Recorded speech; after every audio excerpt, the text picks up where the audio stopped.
कृष्ण वंदे जगद्गुरुम्। 18वां अध्याय का 67वां श्लोक। इदंते नात्पस्काय नाभक्ताय कदाचन न चाशुश्रूषवे वाचन न चमा योभ्यसूति। ऊपर कहे गए श्लोकों का अर्थ है, यह सर्वगुह्यतम वचन अतपस्वी को मत कहना, अभक्त को कभी मत कहना, जो सुनना नहीं चाहता उसको मत कहना, और जो मेरे में दोषदृष्टि करता है उससे भी मत कहना। इदंते नात्पस्काय का अर्थ है, पूर्व श्लोक में आए सर्वधर्मान परित्यज्य मामेकं शरणं व्रज, इस सर्वगुह्यतम वचन के लिए यहाँ इदम पद आया है। अपने कर्तव्य का पालन करते हुए स्वाभाविक जो कष्ट आ जाए, विपरीत परिस्थिति आ जाए, उसको प्रसन्नतापूर्वक सहने का नाम तप है। तप के बिना अंतःकरण में पवित्रता नहीं आती, और पवित्रता आए बिना अच्छी बातें धारण नहीं होती। इसलिए भगवान कहते हैं कि जो तपस्वी नहीं है उसको यह सर्वगुह्यतम रहस्य नहीं कहना चाहिए। जो सहिष्णु अर्थात सहनशील नहीं है वह भी अतपस्वी है, अतः उसको भी यह सर्वगुह्यतम रहस्य नहीं कहना चाहिए। यह सहिष्णुता 4 प्रकार की होती है। 1. द्वंद्व सहिष्णुता, रागद्वेष, हर्ष शोक सुख दुख मान अपमान निंदा स्तुति आदि द्वंद्वों से रहित हो जाना। 2. वेग सहिष्णुता, काम क्रोध लोभ द्वेष आदि के वेगों को उत्पन्न न होने देना। 3. परमत सहिष्णुता, दूसरों के मत की महिमा सुनकर अपने मत में संदेह न होना और उनके मत से उद्विग्न न होना। 4.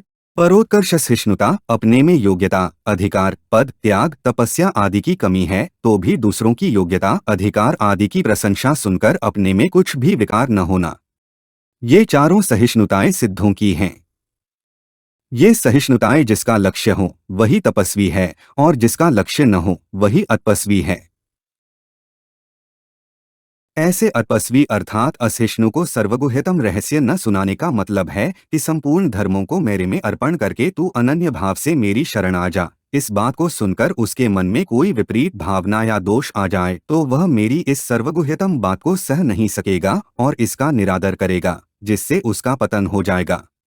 दूसरा भाव यह है कि जिसका अपनी वृत्तियों आचरणों भावों आदि को शुद्ध करने का उद्देश्य नहीं है, वह यदि तू मेरी शरण में आ जा तो मैं तुझे संपूर्ण पापों से मुक्त कर दूंगा, तू चिंता मत कर। इन बातों को सुनेगा तो मैं चिंता क्यों करूं, चिंता भगवान करेंगे, ऐसा उल्टा समझकर दुर्गंध दुराचारों में लग जाएगा और अपना अहित कर लेगा।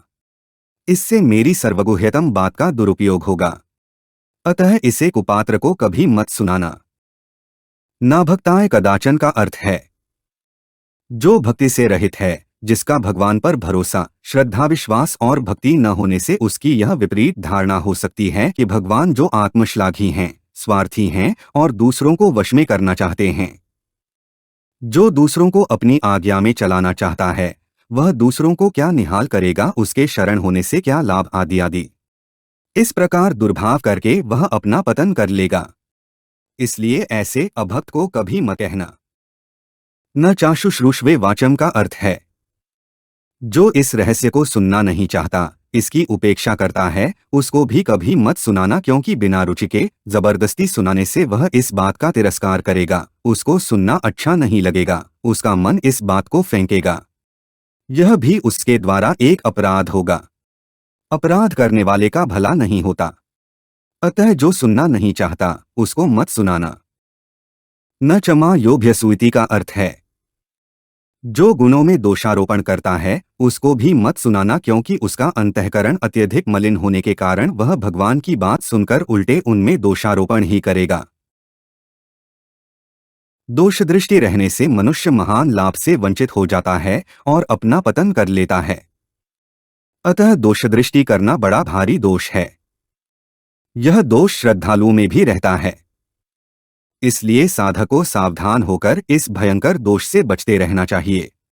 भगवान ने भी जहां अपना मत बताया वहां श्रद्धावंतः अनसूयंतः पदों से यह बात कही कि श्रद्धायुक्त और दोषदृष्टि से रहित मनुष्य कर्मों से छूट जाता है। ऐसे ही गीता के माहात्म्य में भी श्रद्धावान सुयष्ट पदों से यह बताया कि श्रद्धावान और दोषदृष्टि से रहित मनुष्य केवल गीता को सुनने मात्र से वैकुंठ आदि लोकों को चला जाता है। इस गोपनीय रहस्य को दूसरों से मत कहना, यह कहने का तात्पर्य दूसरों को इस गोपनीय तत्व से वंचित रखना नहीं है, प्रत्युत जिसकी भगवान और उनके वचनों पर श्रद्धा भक्ति नहीं है, वह भगवान को स्वार्थी समझकर, यानी कि जैसे साधारण मनुष्य अपने स्वार्थ के लिए ही किसी को स्वीकार करते हैं, भगवान पर दोषारोपण करके महान पतन की तरफ न चला जाए, इसलिए उसको कहने का निषेध किया है।